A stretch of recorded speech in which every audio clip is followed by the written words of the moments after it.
we are going to cover English and daily life, probably this media and entertainment. Blog introduction. Let's talk about that. In this block, our focus is on a wider scope. We have already discussed the previous units. Now we are talking about the third and fourth unit, but let's look at what we have discussed already. Right? But let us set the expectations for this block. So in this block, our focus is on a wider scope on topics such as media, shopping, entertainment. We have already spoken about media last time. Right? So we are going to talk about media and then shopping because again, to keep in view what we are talking about, what we are covering in this paper, our focus is on developing mastery over our daily communication, right? So whatever we have covered until now was in sync with that. Here, we are going to talk about shopping. Let's say if you're in a shopping mall, if you're in a shopping complex, how do you communicate with the person who is sitting at the reception, the person, the cashier, okay, the guard, and also how do you strike a conversation, social chit chat, okay, emphatic communication, what we call, with other people who are there if there is let's say if you're stuck in a power cut or elevator is not working, how do you communicate with the rest of the people? Right? Then entertainment, when you go to watch a movie, let's say, and how do you talk to the cashier there? How do you talk to the people around? If you need to, let's say somebody sitting on your seat, how do you convey politely that somebody has taken your seat and you need to take it back. So there is a way in which you communicate over there as well, right? So basically, we are talking about people who are service providers. Of course, the communication that you strike with other people, as well as the people who are service providers, right? So we have dealt with these topics through different text types earlier, whatever we have covered until now in the previous blogs and also the previous units of this very blog.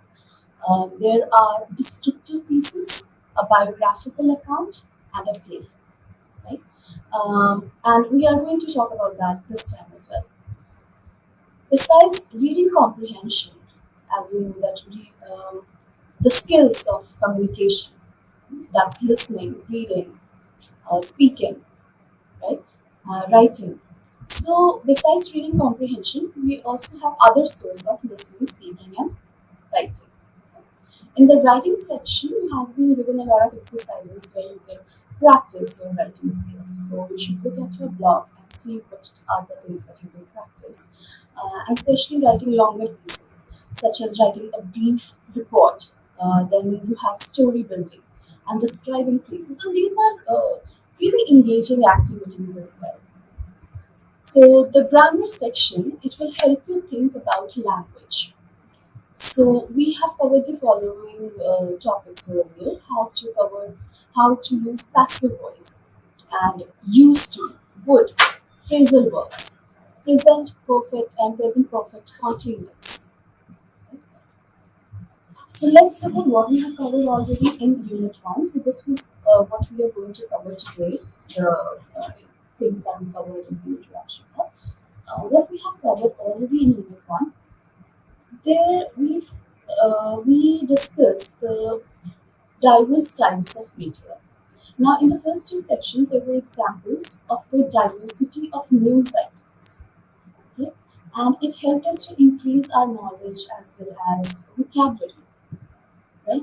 We talked about OH and various types of advertising features, as well as, of course, the types of media that we have: print media, electronic media.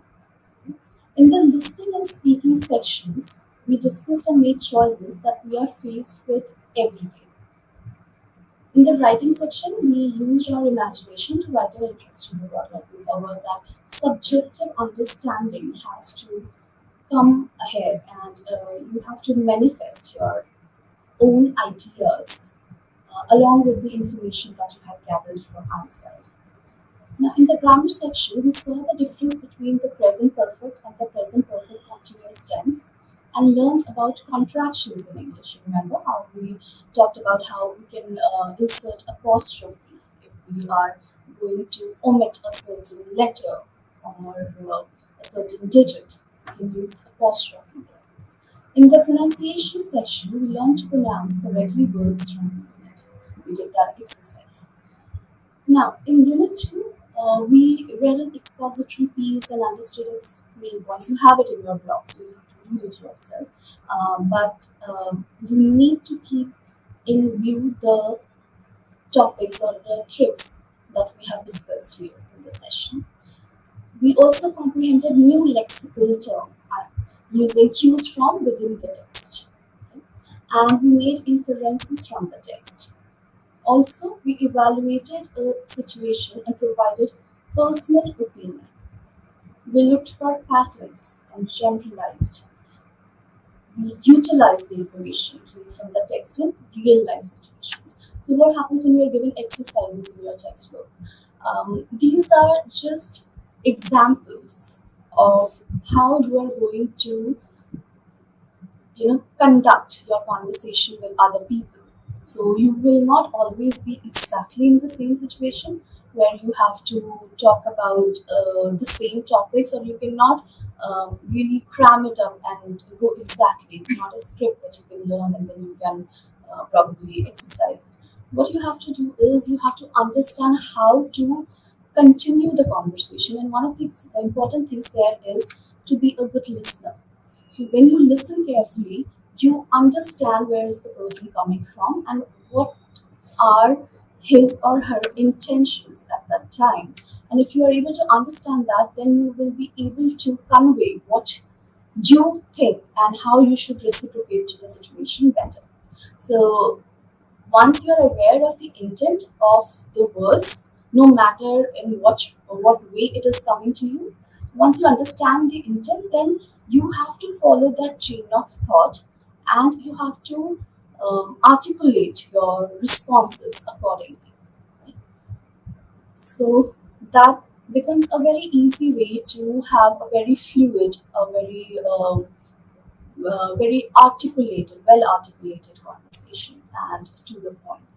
Now, we also talked about using the passive without the agent. So we know that passive structures without an agent are very common. We use these structures when an agent is not important or is unknown or obvious, right? So let's say if we are going to say all deadlines must be met before 5th August. Okay? So you can miss out the agent here. Now, let's start with Unit 3, which is people at work, and what are we going to cover here, and what should be our area of focus. In the speaking section, we'll see how to conduct a short interview. Okay, and a lot of us often see and listen to our favorite news anchor to catch the news. In the process, we'll come across vocabulary related to TV news journalism. The grammar section is on phrasal verbs, verbs which combine mostly with prepositions to give an entirely new meaning. And this will become more clear as we go ahead and cover it with examples. So, another thing that we'll talk about here is warm up exercise before we proceed to elaborating with examples what phrasal verbs are. Let's start with a warm up exercise. Think about your favorite news anchor and write a description for him or her. So just think about anybody that you really like, their speaking style, how they conduct the news, and then probably you can just try to write a description for them. Okay, so try doing that. At least think about a couple of sentences right now.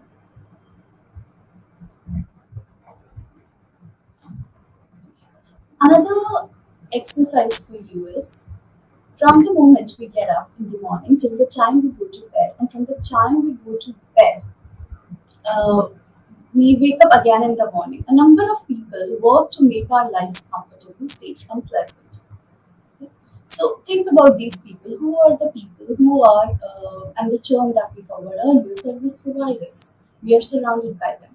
So let's think of people who make our lives easier. Think about five top names in your life who think who make your life easier. Okay? Think about service providers, and it doesn't.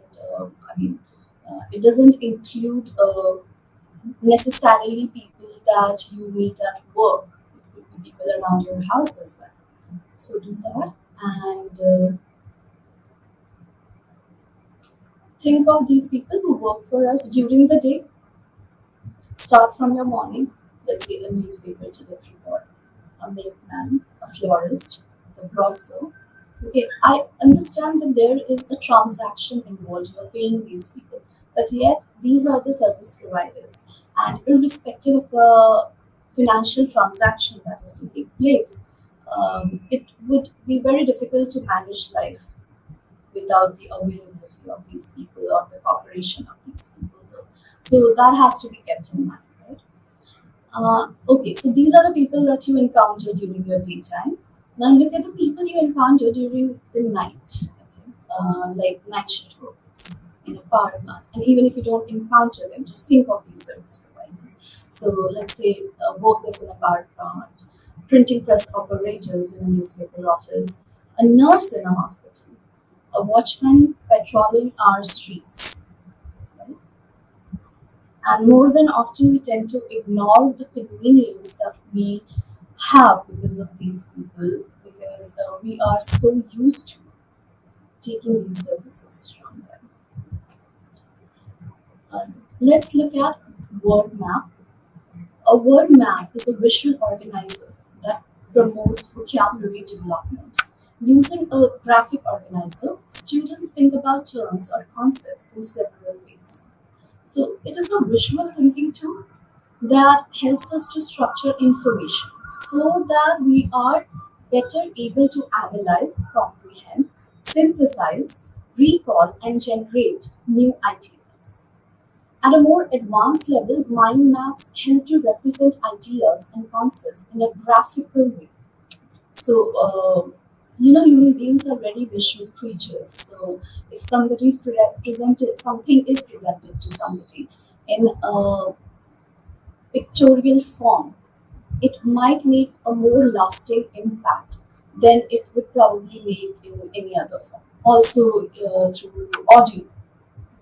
So, having a graphical representation or a pictorial representation of something could help your memory a lot, and thus presenting or creating a word map or a mind map we'll cover in the next section.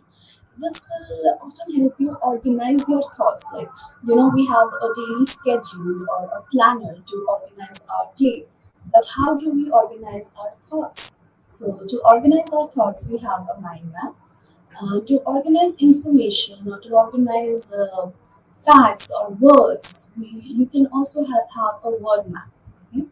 Where you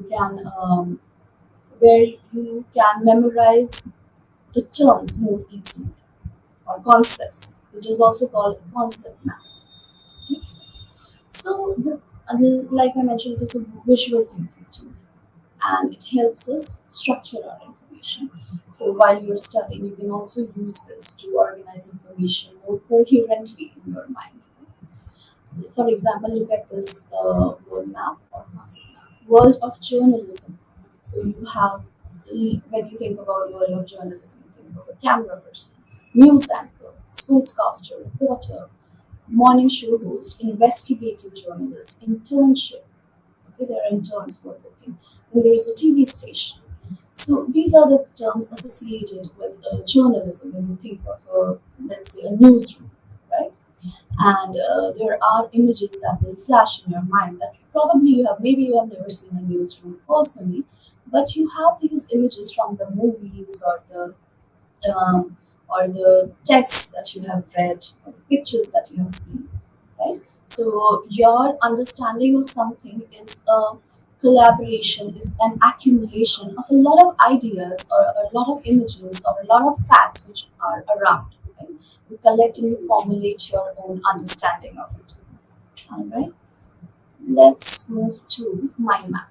So, what is mind map? The mind map is a tool used to entice, delight, stimulate, and challenge you. You will discover some astonishing facts about your brain and its function, and you will take the first major steps on the path to freedom of mind. So, mind map liberates you in a way because it organizes your thoughts. It helps you not get stressed out, and it prevents your brain from getting all tired with remembering a lot of facts. So, creating concept maps, word maps, mind maps. This kind of gives you the liberty to not worry about remembering everything, or to have them arranged or have them organized in your mind in a more coherent manner. So, a mind map is a highly effective way of getting information in and out of your brain. It is creative and logical means of note taking and note making. So, it helps you both with note taking as well as note making. That literally maps out your ideas. Right? Results showed that students who used mind mapping had higher exam scores compared to students who did not use mind mapping. Ruder concluded that students who used mind mapping were able to attain and recall a larger volume of complex data. So, the objective is to simplify data and information and facts. Right? Now, let's look at these words. Exhilarating gives you a strong feeling of happiness and excitement. Affiliate, an organization which has a close association with or is a member of a larger organization. Assignment, a particular task that you are officially given to do. What is investigative? To examine details of a situation in order to find out what is happening. Celebrity, someone who has become famous for something weird, strange, unusual. Internship, to be trained under supervision. Wares are goods. Talents, here. Weeding out to get rid of useless people. Fizzle out, something that starts so strongly and ends weakly. So you'll find these terms relevant when you go through your text, when you go through your blog. You'll see that there are exercises where these terms are important. Now, a very important part is interview when we are talking about daily communication. So, interview becomes very important, okay, because if you're going to operate in your area of work, there you will encounter. So, although it is not the phatic communication or the communication chit chat that we talk about, but this is a communication which is sort of important, right? And in fact, this is also something that makes you most nervous probably when you are being scrutinized. So, let's say if you're communicating in day to day life, it might not bother you much, but when you are put on the spot, right? When you are expected, when a lot of people are looking at you and a lot of people are scrutinizing you, that is the time when you become overtly self conscious of what you're speaking. And when you become too self conscious of what you're going to say, then the communication is not natural, it is not as articulate, or it is not as heartfelt, right? Because most of your focus goes on how the other person is understanding you or interpreting what you say. Whether you are able to, and obviously that will happen, what you're trying to say will not exactly be communicated to the other person like that. They might have their own interpretations to it. So that's why you see a lot of textual miscommunication happening, because text, even though we are trying to bridge that gap by using emojis, but if you there could be one simple sentence, and if you use it without an emoji, it might just be taken in a very wrong manner, and it could just backfire, right? So, coming back to interviews, despite the scrutinization, if you are able to focus on what you want to communicate and how you want to communicate it, then you might be able to convey your thoughts or your ideas, and you might be able to organize the information in your head more coherently. So again, the idea of mind mapping becomes important. So let's say at that point, and it is such a quick process of communication, because this is verbal communication. You're not really sitting and taking down notes or writing it. So it is so quick that you might not be able to draw this on pen and paper. So there you But if you are in the habit of knowing how to organize the data and information, then you might be able to do it more coherently in your head itself, right? So, in order to conduct an effective interview, now most of you might be appearing for interviews, but if you want to ace it, one of the tricks is to understand what the person who is going to interview is expecting out of you. So sometimes, and also for work related purpose, you might have to interview people. If even if not, then still it is recommended that you try to put yourself in the shoes of the person who's going to interview you, and then see what is it that they are going to. If you were in their shoes, if you were in their position, and you had the company, you were a part of the company that they are going to hire you for, what are their expectations going to be from you? And if you are able to understand those expectations, then you'll be able to convey yourself in the way, and you'll be able to present yourself in a way that will ensure that they know you are the right person for that position. So let's try an exercise where you are going to interview somebody, and as an interviewer, what are the things that you need to keep in mind? So first of all, you have to see that you're picking out the right person for the position, okay? Because this is not something that you can change every day. You put in a lot of effort, you're hiring the person, and there are a lot of protocols that you need to follow, the procedures that you have to follow. So you cannot do it on a very regular basis, and of course, the training that goes in their preparation for the somebody who's coming in just joining, no matter how much experience that they have already, if they are going to come and join you or join your organization, they will need some kind of grooming initially to fit into that role. Okay? So you invest your time, money, energy in that person, and if that person leaves you abruptly, or if that person is not as good with the performance as you thought, then it will be a lot of wastage of time and resources for the people or for the organization who has hired that person. So you need to be sensitive towards the need of the company and the organization or the people who are going to hire you.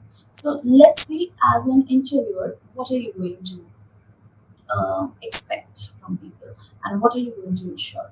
Like I said, the first point is that you have to pick the right person, and you can develop a lot of psychosometric tests or various interview questions that will give you the right estimate of the person that you are hiring. Okay? So do your research about the topic. First of all, if you're going to hire somebody, you have to be aware of at least the basic nuances of that topic. You cannot sit in a position where you are going to test the person and not have enough information yourself. So you need to ensure that you are good with what you are going to ask somebody else. Okay? So do your research about the topic and the person, also the person who you are going to interview. You have to see their profile, okay, so that you are already prepared and you have a basic idea of who you are going to talk to, and you do not have to ask them everything within the interview. Alright? Now adequately prepare your questions. So questions have to be prepared in advance. Make notes of the answers given by the interview. You must take the notes, because if you are going to interview many people, you might not remember what they said at that point. Another alternative is that you can record the interview. But if in case the provision is not available or it is not allowed, then you can always take down the notes. That will also save you time, because you will, there are on basis of their answers, there are thoughts erupting in your mind, so you can note them down. Take permission from the interviewee if he or she would allow you to record. So, like I said, that you can do the recording, but then you have to take permission from the interviewer. Now, again in the interview, now let's turn the table. Now you are the person who is going to be interviewed. So, if you were the interviewer earlier, now you are the interviewee.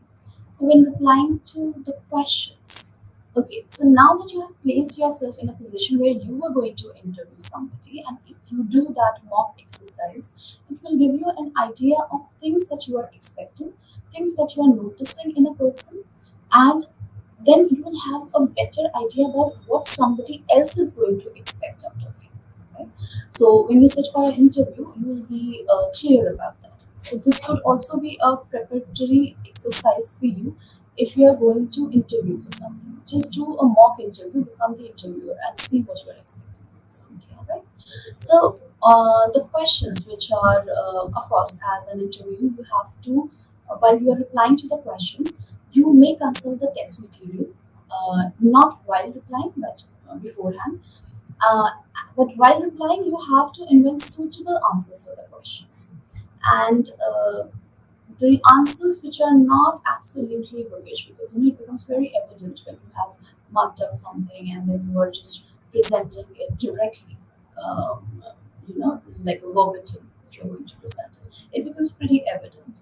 So you need to have ideas, but like I have mentioned many times earlier as well, you have to ensure that it is a manifestation of your own thoughts and it is going to reflect how you think. So, what kind of books do you like reading? Let's see, there's a question. So, obviously, you're going to answer it in your own way that I like to read these so and so books. But if you're going to read it from somewhere and just narrate it there, you will not be able to expand on your answer. Okay, so mention the books that you're actually interested in reading, or areas or genres that are interesting for you. So, what are the most common interview questions? Tell me something about yourself. How did you hear about this position? Why do you want to work here? Why did you decide to apply for this position? You see, questions like these, they are actually trying to enter into your psyche, and they are trying to understand how you think, how you reflect, what are your goals, because they have to think long term. They are not going to keep on hiring people for short terms until unless you are an intern. So you have to, they would like to see if you are suitable for their organization, and they do not have to go through the same process again and again of hiring new people. So they are going to look at what are your plans for the organization. Okay. So why did you decide to apply for this position? What is your greatest strength? What are your strengths and weaknesses? Again, remember, they don't know you personally. So what you are going to say and how you are going to say it is going to make a lot of reflection on your personality. Okay? What do you know about this company or organization? This shows your interest. If you have not done your research on the organization or the company that you are going to apply for, and you have appeared for the interview, this shows a lack of interest, and that is never appreciated. So let's see writing descriptions. So descriptive writing is a type of writing which is meant to describe a person, place, thing, or event in vivid details. It does not depend on facts but on the author's ability to make the reader see, feel, and experience what he sees, feels, and experiences. So what we're talking about here is when you're into descriptive writing, you have to understand that how you enjoy reading something is the way you should write something. That when somebody reads what you have written, it should really engage them, okay, and it should be interesting for them, and that also enables a vicarious living. You have to allow them to go through the experiences. Your writing has to be so strong that when somebody is reading what you have written, and especially if it is descriptive writing, they are supposed to be able to go through the same experiences that you have gone through. Your writing has to be so strong and so concrete, right, and very expressive, of course. So the focus is on showing, not telling. So you have to take them through that experience. Your writing has to be such that you're taking them through the same experience. When they are reading what you have written, it should be like they are going through the same experience. They are, for that matter, if you um, look at Aristotle's ideas on what a tragedy should be like. Okay, so you'll see that a lot of focus, and even if you see, even in today's shows or movies, only um, those movies get successful, or those shows get successful where audiences are able to relate greatly to the content, right? And that becomes popular. One is, of course, they are getting entertained and they're enjoying it, but also they are able to relate to it much better. So that's why whatever creative work that you are creating, whether it is through your language, through your art, um, through music, you have to ensure that the person is able to feel what you are trying to convey. Okay? So it's not just about showing something. So they need to get a sense of how the subject looks, sounds, smells, tastes, or feels like. So you have to take them through that experience as if they were there themselves. Now let's look at pronunciation. Uh, let's look at these words: accountant, engineer, physician, veterinary, physician, pharmacist, psychologist, technician, beautician, biotechnologist, communication, specialist. Okay, so there are a lot of words that you can go through and work on your pronunciation part. Grammar, phrasal verbs. Phrasal verbs are basic verbs that can combine with other words, especially prepositions. So, if you remember, we talked about phrasal verbs and we said that we'll be verbs are basic verbs that can combine with other words, especially prepositions, to make words with completely new meanings. Okay, so you apply a preposition with a verb, and that would create a verb with a completely new meaning, a phrase with a completely new meaning. Phrasal verbs are used more in speaking than in writing. There is almost always a more formal way of conveying the same idea. So let's look at this example, which is given in your blog. Day is up at 3 a.m. and work by 3:45 to look over script for the day. Here, to look over means to read quickly. So you see, look is a verb, over is a preposition. Okay. So when you bring them together, you create a phrasal verb, and here it has a different meaning altogether. To look over means to read quickly, okay, or to take a look at it. Okay. Now, let's look at other phrasal verbs examples. Take back. So take again is a verb. Then you have back as a preposition. Get verb on preposition. Get on. Get up. Get verb up preposition. Turn down. Turn verb down preposition. Catcher. Catch verb up preposition. Put off. Okay. Now you think about it. Put off. You get the verb. You get the preposition. Okay, and see how the meaning has changed. Like you can take anything, but when you take back, then you are taking back something, and it has a new meaning. The verb has a preposition attached, so this phrasal word has a new meaning, right? Now look over, set up, go off. So go is verb and off is preposition. So go off. Check out. Check out. Check is the verb and is the preposition. Start out. Start out. So you get it. Now let us sum it up. We increased your vocabulary in the area of news journalism, especially pertaining to TV. Now in the speaking section, we have already done an interview. We have covered about interview, how to conduct it, how to what are the questions that we can ask, how to think about it, or how to plan it. Right? So the writing part, like the reading, was also a description. So finally, grammar concentrated on phrasal verbs, an area very common in spoken English. Now, look at the skills which are there: reading, writing, listening, speaking. We already spoken about this earlier. Now, let's look at the smell of food, unit 4. What are the objectives here? The best way to learn the language of daily interaction is through reading and enacting plays. So, like I mentioned about Aristotle earlier, writing a tragedy or writing a play. So, a play comes through best when it is read through aloud or enacted. Okay? And when you have scripts before you, then you are able to obviously transition into that situation, and also you are able to articulate yourself accordingly. So you see, this is nothing like obviously you cannot go ahead and say exactly the same things because see in a communication two people are involved. It is not an isolated experience or exercise that you can control it entirely. There are going to be dynamics involved because there are so many people who are involved as well in the communication process. It could be with one more person, it could be with an entire group. Okay? So you have to ensure that whatever you are communicating, you cannot control all the dynamics. Right? You can only control what you are saying.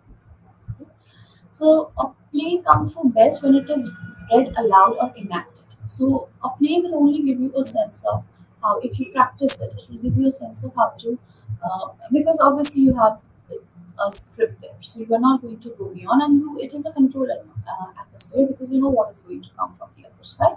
Let's say somebody spontaneously changes the script, then you'll be in a swoon. Right?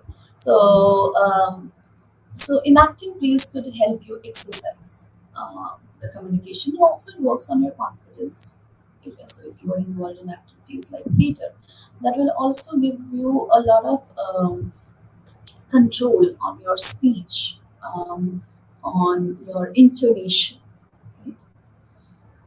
Okay. So the objectives of this unit are to develop your ability to read a play and understand the basic story in it. Okay? Comprehend new vocabulary items using cues from within the text. Make inferences from the text. Evaluate a situation and provide personal opinion. Now, the other objectives are look for patterns and generalize. Utilize the information taken from the text to real life. Use used to and would to talk about past events. Okay? Make and respond to offers. Warm-up exercise. You must have heard about Mullah Nasruddin. If not, then you can go back and read from stories. So these are famous all over the world and are narrated over and over again.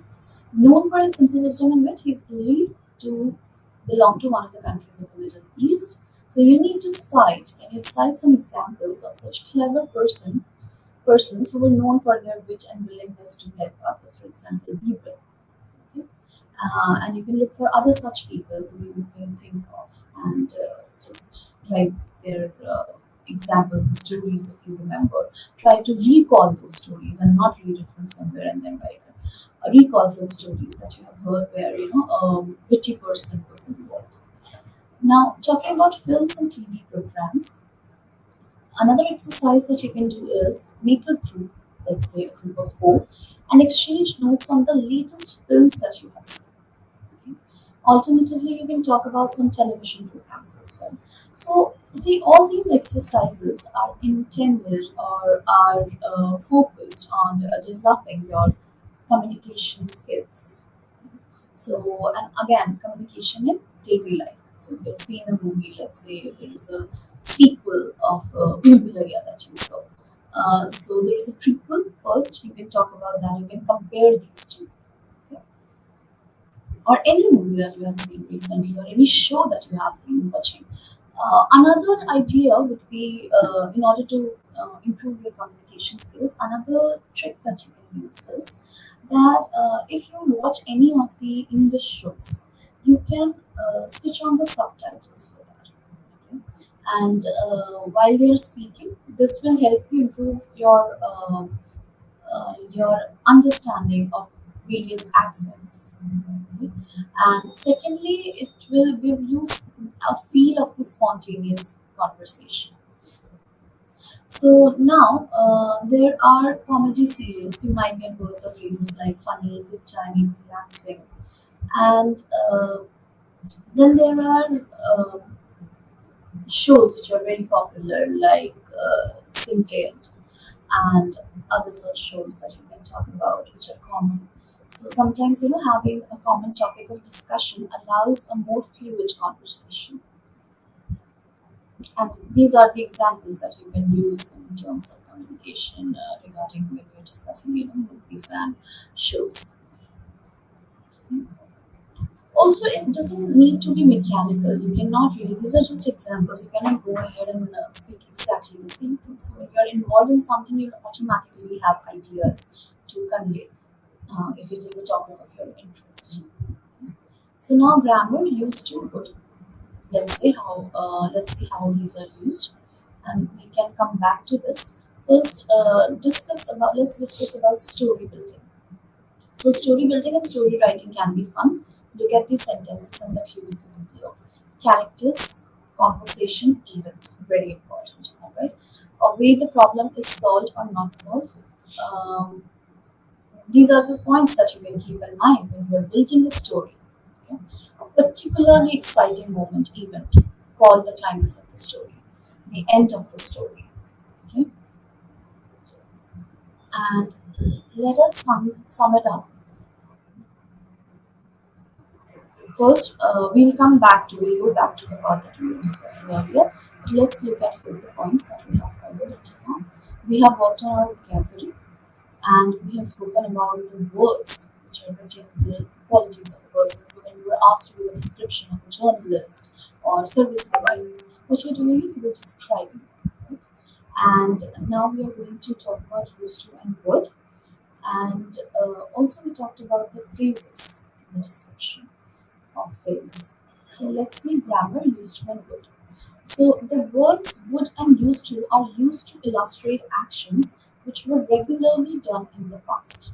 Used to expresses the state or habit in the past as contrasted with the present. We used to live in the past. So it is a state or habit in the past. Okay. We used to live in this house. My mother used to bake cakes on everyone's birthday. Okay. And then you have the word would can also express past habit, but with a sense of characteristic, predictable behavior. So she would carry her little dictionary to all the meetings. When asked a question, I would just clam up as a young boy. So you say I would and she would. Okay? Past habit, but with a sense of characteristic, predictable behavior. So we have covered this topic as well. In the grammar section, we learned the function of used to and would. So thank you. Have a great day ahead.